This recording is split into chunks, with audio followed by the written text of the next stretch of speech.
오늘은 하나님의 나라에 대한 오해를 풀라. 하나님의 나라에 대한 오해를 풀라. 이란 제목으로 말씀을 상고합니다. 이제 예수님이 마지막 전도여행을 마쳤습니다. 오늘로써 이 마지막 전도여행이 끝나고 이제 예수님이 예루살렘으로 이제 들어가시는 말하자면 한 주간이 남은 겁니다. 그런데 말씀의 내용으로 보면은 3분의 1 정도는 아직 남아 있어요. 이 복음서의 3분의 1 정도가 아직 남아 있습니다. 그만큼 예수님의 메시지는 이 십자가에 많은 그 비중이 있다는 거예요. 그래서 한 주간 동안 주신 말씀이 얼마나 많은지 몰라요. 그래서 우리가 이제 마지막 전도여행 오늘 말씀으로 이제 교훈이 끝나는데, 오늘 말씀은 예루살렘으로 출발했는데, 여리고를 떠나서 예루살렘으로 출발했는데 예수님이 그 제자들과 무리들의 생각을 파악하셨어요. 그건 뭐냐면 이 사람들이 은근히 흥분을 하고 있는 거예요. 왜냐하면 이제 예루살렘이 이제 도착되기만 하면 예수님은 뭔가 기적을 일으킬 거다. 그러면 혁명이 일어나서 로마 군대 다 내쫓고 하나님의 이 나라를 여기다 세울 거다. 이렇게 생각한 거예요. 그래서 지금 오늘 본문에도 그랬잖아요. 당장 하나님의 나라가 이루어질 줄로 생각하고 있다, 그들이.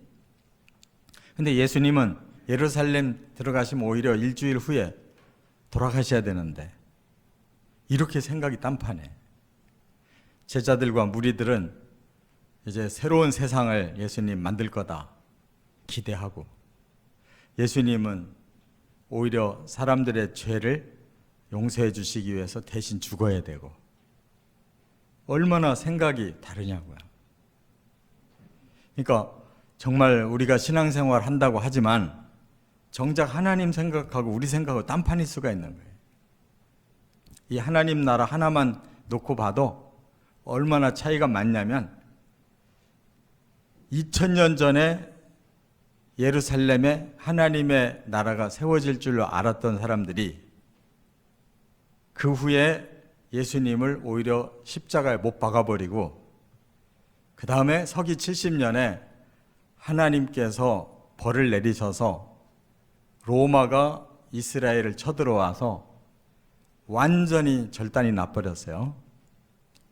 그리고 지금 2000년 가까이 왔는데 여전히 그 이스라엘 사람들이 지금도 메시아가 오면 온 세계를 다 치고 자기들을 가장 높은 하나님의 백성으로 회복시킬 거라고 지금도 믿고 있어요. 그래서 예수는 이단이고 반드시 메시아가 구약의 예언대로 올 거라고, 그 사람이 적그리스도가 될 거예요. 그러니까 그 생각이 2000년 동안 지금도 안 변해요. 참, 한 번 이 종교가 잘못 들어가면 이거는 완전히 빼도 박도 못하는, 완전히 사람을 절단나게 만드는 거예요. 그래서 이단이 무서운 겁니다. 이단은 그냥 한 길만 가르쳐주니까 그 길로 모든 걸 살펴봐야 되는데 그냥 한 길만 쏙 들어갔다가 나중에 헤어나올 수가 없어요. 이단에 깊이 빠진 사람은 전부 망해요.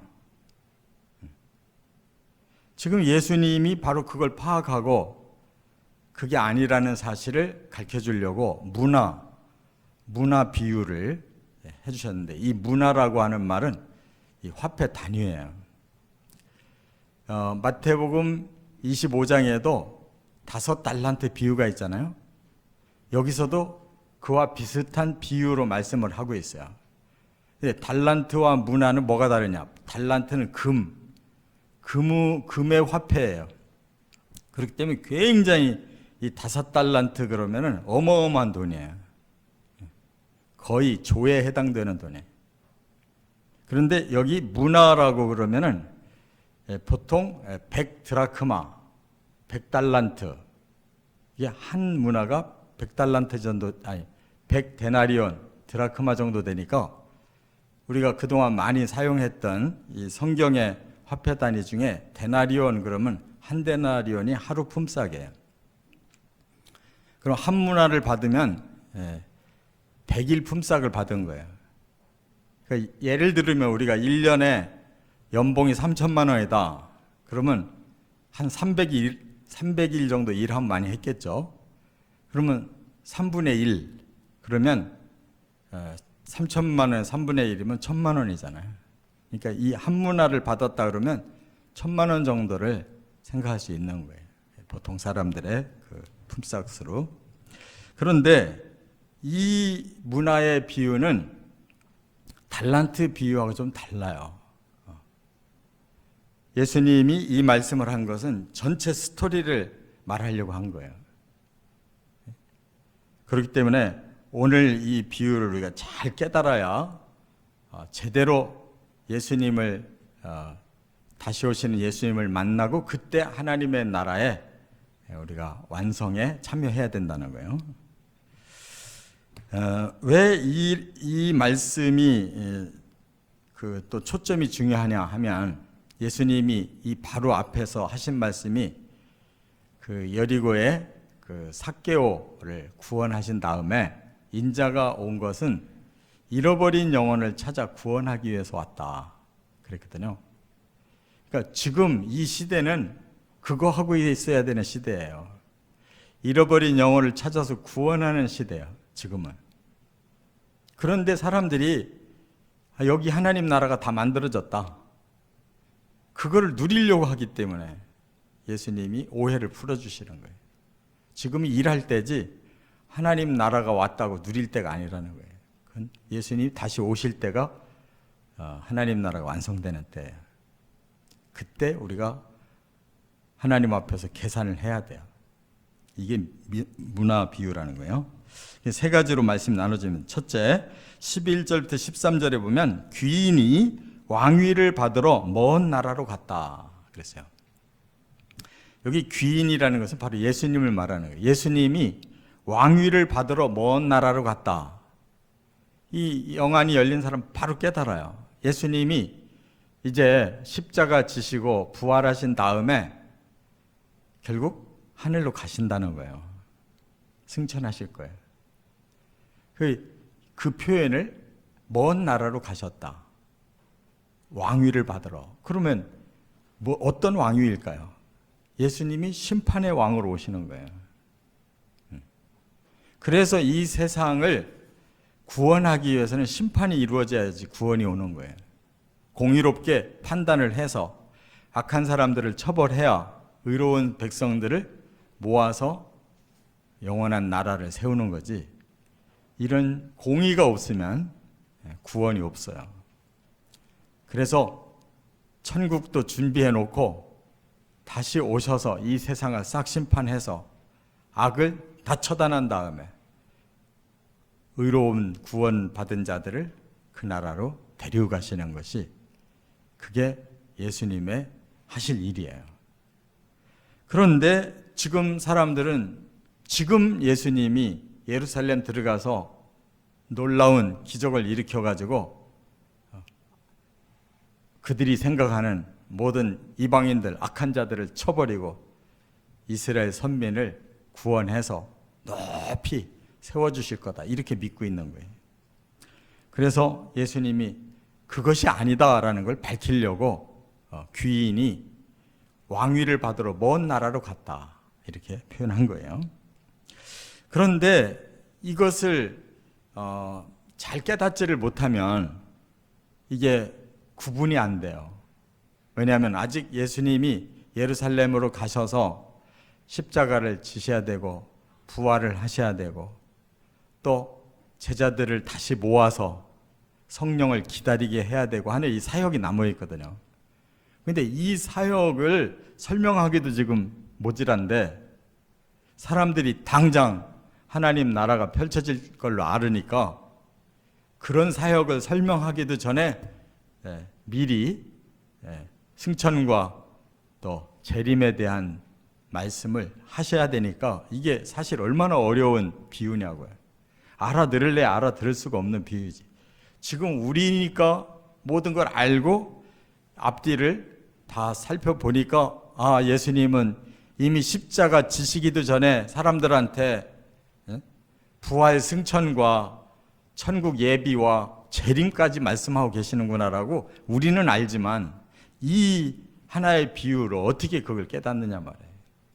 그러니까 참 사람들의 이 시각은 너무 좁고 그 당시밖에 생각 못하고 예수님은 아직도 이 먼 나라로 가셔서 오지 않으셨는데 지금 천국 준비하고 이제 다시 오실 디데이를 기다리고 있는데 그날이 아직 안 왔잖아요.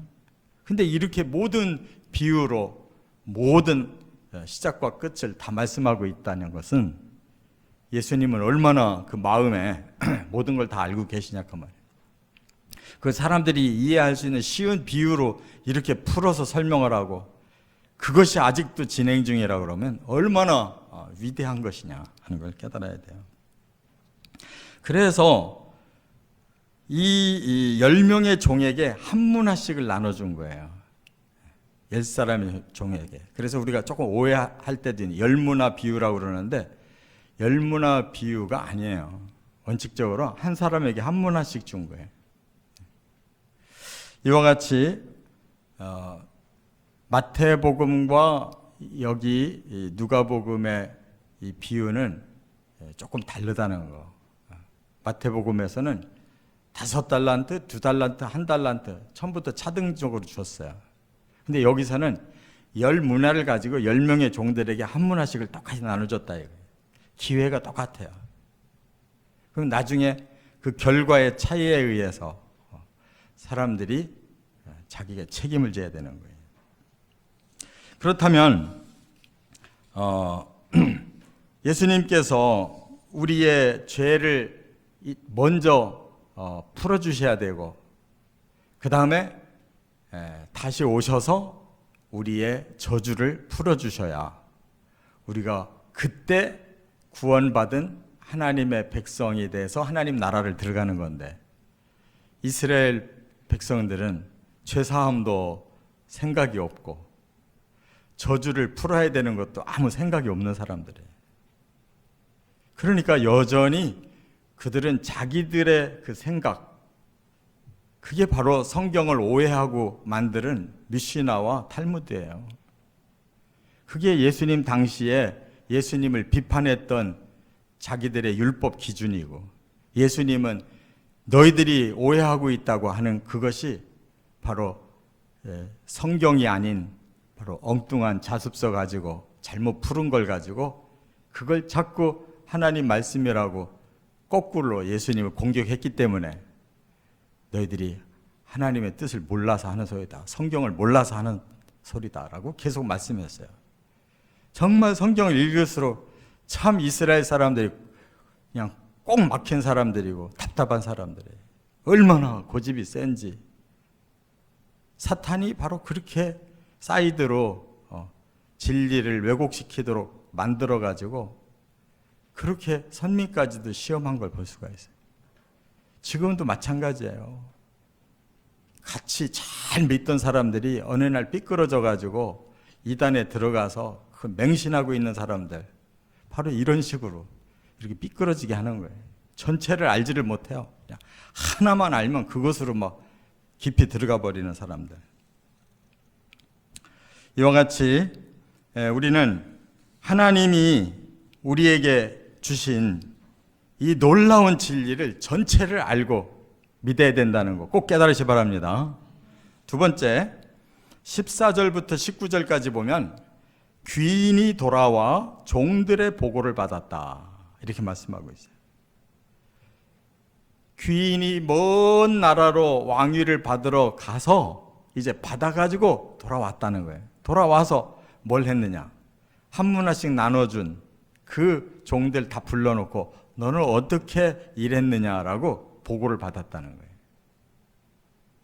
그러니까 이게 중요하단 말이에요. 이게 예수님이 천국 다 준비해 놓고 하나님이 오늘이 디데이다 그러면 그날 오시는 건데, 그날 오셔서 뭘 할 것이냐?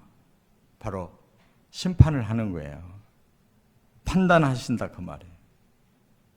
그 종들에게 이미 주고 간 것이 있기 때문에 너는 어떻게 일을 했느냐라고 보고를 받으신다, 판단하신다는 거예요.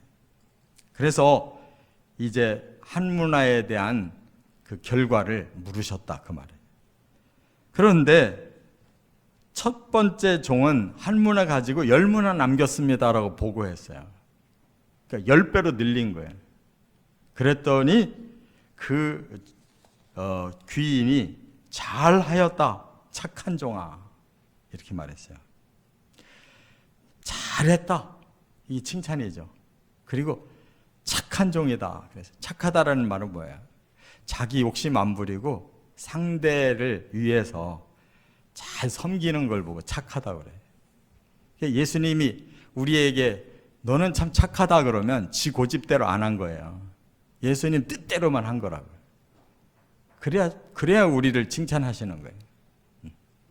우리가 잘 믿는 척하고 내 고집이 세가지고 내 생각, 내 마음대로 자꾸 하려고 하는 사람들, 뭔가를 이뤄놓은 것 같은데 하나님 앞에 가면 죽쓰는 거예요. 너는 왜 이렇게 고집이 세서 네 멋대로 했냐? 내가 원하는 건 하나도 안 해줬어. 착한 게 악한 거죠. 착해야 되는 거예요. 내 뜻은 굽히고 나는 드러내지 말고 전부 하나님 뜻대로 하나님을 더 많이 드러내면서 평생 살았어야 그 사람이 착한 거예요. 그래야 잘했다라고 말씀하는 거예요. 그래야 하나님 기준에 맞는 거라고요. 그 다음에 뭐라고 말씀해요? 지극히 작은 것에 충성했다 그랬어요. 그러니까 예수님이 우리에게 맡긴 거는 아주 지극히 작은 일을 맡긴 거예요. 대단한 일을 맡긴 게 아니에요. 그 작은 일을 우리가 잘하고 착하게 하고 충성을 다하기만 하면 우리의 일은 끝나는 거예요. 대단한 일이 아니에요. 우리는 아주 주님이 보시기에 미미한 일을 맡겼고 그거 얼만큼 성실하게 했느냐 따지는 거예요. 그런데 거기에 대한 보상은 기가 막혀요. 너 천국의 10고을을 다스리는 권세를 줄게. 그러면 그 나라도 막 높은 사람, 낮은 사람이 있느냐? 그게 아니잖아요. 그 나라가 왕노릇한다라고 하는 표현이라는 것은 내가 남 지배한다는 뜻이 아니라 그만큼 존귀해진다는 뜻이에요. 왕이 최고로 존귀한 모습을 가지듯이 그 나라에서 모든 성도들이 그렇게 존귀하게 산다는 뜻이에요. 예수님 그만큼 너를 더 존귀하게 여겨줄게, 그런 뜻이에요. 그게 영광스러운 거잖아요. 남을 10고을을 내가 지배한다는 뜻이 아니에요. 그만큼의 영광스럽고 존귀한 존재로 인정해 주신다는 거예요. 그 다음에 두 번째 종에게 물어봤을 때 한 문화 가지고 5문화 남겼습니다. 그랬더니 똑같이 칭찬하고 너도 5고을의 권세를 주겠다 이렇게 말씀했어요. 근데 이제 중요한 거는 한 문화 받은 사람이 한 문화를 그대로 내놓았어요. 근데 내놓을 때 보니까 수건에 쌌던 거를 수건에서 풀어서 내놨다는 거예요. 그리고 하는 말이 주인님은 엄하신 분이라 무서워서 제가 이 돈을 어떻게 할 수가 없었습니다. 그리고 주인님은 없는 데서도 만들어내고 이렇게 하시는 분인데 제가 뭘 할 게 있습니까? 그냥 잘 보관이나 했다가 드리면 되죠. 그랬더니 주인이 화가 난 거란 말이에요. 이처럼 우리가 주인이 아니에요. 우리가 주체가 아니라고요. 우리는 종들이에요. 근데 자꾸 내 생각, 내 뜻, 내가 원하는, 내가 좋은, 자꾸 우리가 주인 노릇하려고 그러는 거예요. 주인 노릇하면 안 된다. 이처럼 반드시 우리는 주님이 오실 때 보고해야 되는 거예요. 우리 당연히 우리가 구원받고 천국 들어가고 영광을 누리고 천만에. 우리가 이 땅에서 죄 씻음을 받았으면 거기에 대해서 감사하면서 이렇게 충성스럽게 나와 같이 구원받는 영혼들을 만들어 놓는 게 우리가 할 일이지. 나 한 사람을 구원시켜 줬더니 내가 10사람 구원시켰습니다. 나 한 사람 구원시켜 주셨더니 내가 5사람 구원시켰습니다. 그게 우리 할 일인 거예요. 하나님 앞에 충성하는 일은 다른 게 없어요. 바로 앞에 삭개오에게 그 말씀 하셨잖아요. 내가 온 것은 잃어버린 영혼을 구원하러 왔다 하면서 이 문화의 비유를 말씀할 때는 내가 너희를 구원시켜 놓고 너희들에게 구원시키는 사명을 주고 내가 간다. 나중에 올 때 그거 물어볼 거야. 그 말이란 말이에요. 뭔 대단한 일을 우리가 하겠어요. 우리가 받은 구원을 잘 알려줘서 그 사람들도 구원 받아야지. 적어도 천국 가면 나 때문에 10사람이라도 구원 받았어야지. 잘했다 칭찬받고. 뭔 대단한 내가 이 교회에서 뭘 했고 기독교계에서 내가 무슨 일을 했던 사람입니다가 중요한 게 아니에요. 내가 영혼을 구원했느냐가 중요합니다. 예수님께서 마태복음 28장 19절에 마지막 지상 대명령을 주셨잖아요. 모든 족속에게 가서 그들에게 나의 제자를 삼아라. 그들을 믿게 하고 그들을 말씀을 지키게 해라. 그렇게 말씀하셨어요. 다른 게 없어요. 끝으로 세 번째 20절부터 27절에 보면 귀인이 악한 종들을 잡아 죽였다 그랬어요. 여기 악한 종이라고 말씀했는데 이들은 처음부터 악한 사람들이 있었어요. 여기 14절에 보시면 이게 비밀인데 그런데 그 백성이 그를 미워하여 사자를 뒤로 보내어 이르되 우리는 이 사람이 우리의 왕됨을 원하지 아니하나이다 그랬어요. 그러니까 처음부터 그 백성인데도 마음은 엉뚱한 딴 백성이 돼 있었던 사람들이에요. 그러니까 예수를 진정으로 원하지 않았어요. 그들은 다른 왕을 구한 거예요. 그게 바로 사탄에게 속은 자들이에요. 그런 사람들은 예수를 안 믿고 예수님이 하는 스케줄에 따라가질 않아요. 이 땅에서 자기들이 낙원 세우고 자기들이 영광 받고 자기들이 뭔가를 다 하겠다는 거예요. 하나님 뜻하고 관계없이 살아요. 그게 지금 이스라엘 사람들이라고요. 세상 지혜는 너무 풍성해서 노벨상도 받고 모든 과학계니 뭐니 다 포진해 가지고 세상을 흔들려고 하는데 구원이 문제지. 구원이 문제. 하나님이 세상에서 날고 뛰는 자들을 하나님 백성 만들려고 하는 게 아니라 하나님을 경외하고 하나님의 나라를 사모해서 그 나라의 백성 되고 싶어 하는 사람들을 하나님 원하는 거라는 거예요. 완전히 이스라엘은 하나님 그 사탄에게 속아서 이렇게 처음부터 메시아를 거부했어요. 그것을 이제 돌아와서 알게 된 바로 예수님은 뭐라고 하냐 말이에요. 제일 마지막 절에 바로 똑같은 말씀을 하시잖아요. 27절. 내가 왕됨을 원하지 아니하던 저 원수들을 이리로 끌어다가 내 앞에서 죽이라 하였느니라. 예수님이 가장 마음에 골똘하게 두고 계셨던 거, 내 뜻을 거역했던 자들 반드시 저들은 잡아서 죽여야 된다. 이 심판하러 오신 거예요. 근데 거기에 바로 종들이 거기에 또 속은 자들이 있어요. 한문화 가진 자가 똑같이 그들과 똑같은 방향으로 갔다는 거예요. 네가 내가 무서웠으면 아예 은행에다가 고스란히 맡겨놓으면 됐을걸. 왜 네가 움켜쥐고 네 것처럼.